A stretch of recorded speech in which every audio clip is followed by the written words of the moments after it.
Shalom Bapak Ibu Saudara. Renungan kita pagi hari ini kita ambil dari Yohanes pasal 14 ayat 12. Ini perkataan Tuhan Yesus yang luar biasa ya. Mari kita baca.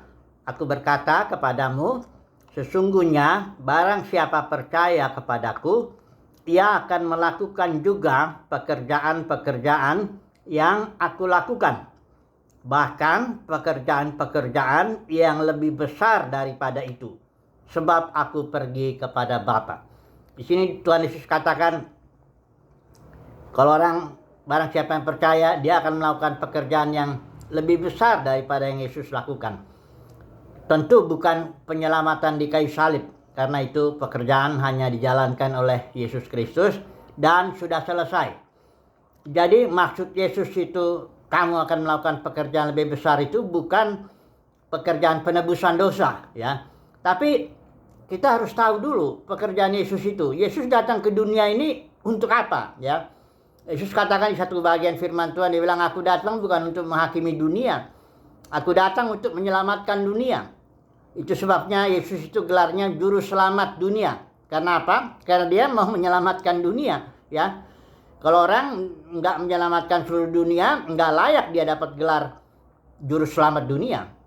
Nah, sudah itu Yesus juga itu Elohim, anak domba Elohim yang menghapus dosa dunia. Ya, jadi penebusannya di salib itu untuk menghapus dosa dunia. 1 Yohanes 2 ayat 2 juga mengatakan bahwa dia adalah pendamaian bagi dosa kita, kata Rasul Yohanes. Tapi bukan hanya dosa kita aja, dosa seluruh dunia. Dia sudah didamaikan, sudah selesai ya. Tapi kan belum selesai dunia ini sekarang ini ya. Masih ada yang harus dikerjakan sampai nanti setiap lutut bertelut, setiap lidah mengaku Yesus adalah Tuhan.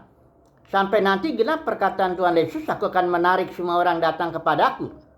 Jadi sekarang belum selesai. Itu sebabnya kita nanti meneruskan pekerjaan Yesus ya. Jadi dikatakan di sini engkau akan melakukan pekerjaan lebih besar. Ya artinya pekerjaan-pekerjaan yang belum diselesaikan oleh Yesus, kita teruskan itu. Dan itu lebih besar. Karena apa? Karena pekerjaan kita itu bukan, kalau dalam dunia kekristenan kan kita nanti diangkat ke surga, nunjau di sana, kita nyanyi-nyanyi aja di sana, kerjaannya nggak jelas gitu ya. Bukan begitu. Pekerjaan kita itu adalah mendamaikan dunia ini ya. Meneruskan pekerjaan Yesus ya. Karena dan bukan di sorga dalam pengertian sorga yang sempurna, katanya jalannya dari emas, rumah Bapa katanya yang udah bagus. Kalau udah sempurna begitu, apa yang mau dikerjain lagi? Di bumi inilah justru ada banyak pekerjaan nih. Bumi yang kita injak dengan kaki kita ini banyak pekerjaan yang belum selesai ya. Banyak orang Kristen ingin diangkat ya, rapture itu ada ajaran rapture, diangkat ya, meninggalkan bumi ini ya. Jadi itu nggak begitu. Yesus datang ke bumi ini untuk menyelesaikan menjadi juru selamat dunia, untuk membuat bumi ini bergerak menuju bumi yang baru. Itulah tugas kita ya, sambung ya, mengerjakan pekerjaan Yesus yang belum selesai, kita sambung ya. Bahkan Yesus bilang itu lebih besar katanya, karena kita sampai selesai nanti ya, sampai Bapa menjadi semua dalam semua ya. Jadi coba dulu kita renungkan hal ini ya Bapak Saudara ya. Manusia itu sebenarnya diciptakan apa sih tugas utamanya gitu loh. Ya banyak orang tugas bilang, oh kita nanti nyembah Tuhan selama-lamanya di surga loh. Kayaknya nggak gitu deh ya. Coba dulu baca dulu Kejadian 1 ayat 26 itu 28 ya. Nggak usah kita baca itu, lihat tuh. Di situ kan, baiklah kita menjadikan manusia serupa dan segambar dengan kita. Itu istilah serupa itu dari istilah Ibrani selem, yang artinya gambar. Representatif figure, gambar yang mewakili, kayak foto ya. Kita ini fotonya Tuhan, diciptakannya begitu. Artinya kalau foto itu kan kayak foto saya itu, dia jadi wakil saya. Kalau di suatu tempat saya nggak ada foto saya di situ, itu dia lah wakil saya itu ya. Jadi tugas manusia itu selem, yang pertama wakil ya, wakil Tuhan di bumi. Yang kedua demot itu keserupaan, likeness itu kalau dalam terjemahan kita rupa ya. Jadi sebenarnya keserupaan artinya kita memiliki keserupaan dengan Elohim dalam hal kreativitas ya, kemampuan memperluas diri. Kalau kita beranak cucu ya, memperluas diri melalui anak cucu kita dan sebagainya. Nah, yang ini dulu nih yang fokus, yang selem nih tugas kita nih, representative figure, gambar yang mewakili. Saudara bayangkan misalnya ini foto saya ya. Apa tugas foto yang utama itu? tugas foto ya, foto saya. Tugas foto saya itu adalah mewakili saya, menggambarkan saya di mana saya di situ tidak ada. Jadi dia jadi wakil saya di situ.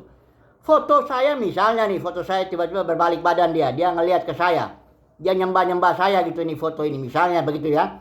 Saya bilang, saya bukan nggak suka disembah, saya akan bilang sama foto saya. Tapi tugasmu bukan nyembah saya yang utama. Tugasmu mewakili saya untuk menjadi gambaran buat orang-orang. Tugasmu lihat ke sana ya. Tugasmu itu bukan nyembah saya, tapi untuk mewakili saya. Supaya orang yang lihat kamu, dia bisa lihat saya gitu loh. Jadi tugas manusia itu bukannya datang ke sorga nanti memuji-muji nyembah nyanyi Tuhan selama-lamanya. Itu bukan pekerjaan yang utama. Pekerjaan yang utama manusia itu mewakili Tuhan di bumi. Karena fokus Bapa itu rencananya di bumi. Jadi kita jangan punya konsep yang aneh-aneh ya, mau ninggalin bumi, pergi ke sana, surga nun jauh di sana, jalannya dari emas. Itu konsep surga yang aneh-aneh itu, dongeng itu. Walaupun banyak dipercaya dalam dunia kekristenan ya. Tugas kita tuh di sini, di bumi ini ya. Yesus bilang, kau akan melakukan pekerjaan lebih besar daripada yang kukerjakan di bumi ya. Ya makanya Yesus doakan ya supaya kerajaan surga datang ke bumi, supaya dimensi surga itu turun ke bumi. Di sinilah di bumi ini banyak kerjaan nih ya yang harus dikerjakan, menaklukkan segala sesuatu di bumi. Iblis, roh jahat, kerajaan kegelapan kita harus taklukkan. Kita harus rampas itu tawanan-tawanan iblis itu. Kasih kepada Tuhan Yesus, mati setiap lutut bertelur lidah mengaku Yesus adalah Tuhan. Begitu, itu tugas kita ya.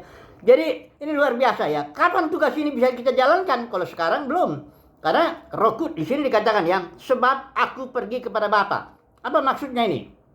Yesus pergi kepada Bapa dengan cara mati, bangkit, duduk sebelah kanan Bapa. Dia menerima Roh Kudus dan mencurahkannya itu kepada kita. Ya, di dalam kisah para rasul khotbah Petrus itu waktu itu Petrus bilang tanda Roh Kudus yang tercurah ini adalah karena Yesus sudah mati, bangkit, duduk sebelah kanan Bapa. Menerima Roh Kudus dan mencurahkannya di sini ya. Tapi pencurahan Roh Kudus yang pada hari Pentakosta itu masih berupa panjar, DP, down payment. Kalau dalam Efesus dikatakan arabon, istilah Yunaninya. Jadi belum sepenuhnya. Nah, nanti ketika pada kedatangan Yesus orang Kristen biasa kedua kali, kita akan mengalami yang percaya dikatakan di sini ya, mengalami pencurahan Roh Kudus yang tak terbatas seperti yang Yesus alami waktu itu. Ketika jadi sungai Yordan itu dia mengalami itu. Kita juga akan mengalami Roh Kudus yang tak terbatas. Nah, ketika kita mengalami pencurahan Roh Kudus yang tak terbatas, kita dipermuliakan di hadapan segala makhluk, kita mengalami tubuh kebangkitan, tubuh kemuliaan. Disitulah kita akan melakukan pekerjaan-pekerjaan lebih besar daripada yang Yesus kerjakan. Kita akan selesaikan di bumi ini pekerjaan sehingga bumi ini bergerak menuju bumi baru. Maut tidak ada lagi. Upah dosa itu maut, nggak ada lagi. Dalam langit dan bumi baru itu semuanya nggak ada lagi ya. Itulah yang dimaksud Yesus ini.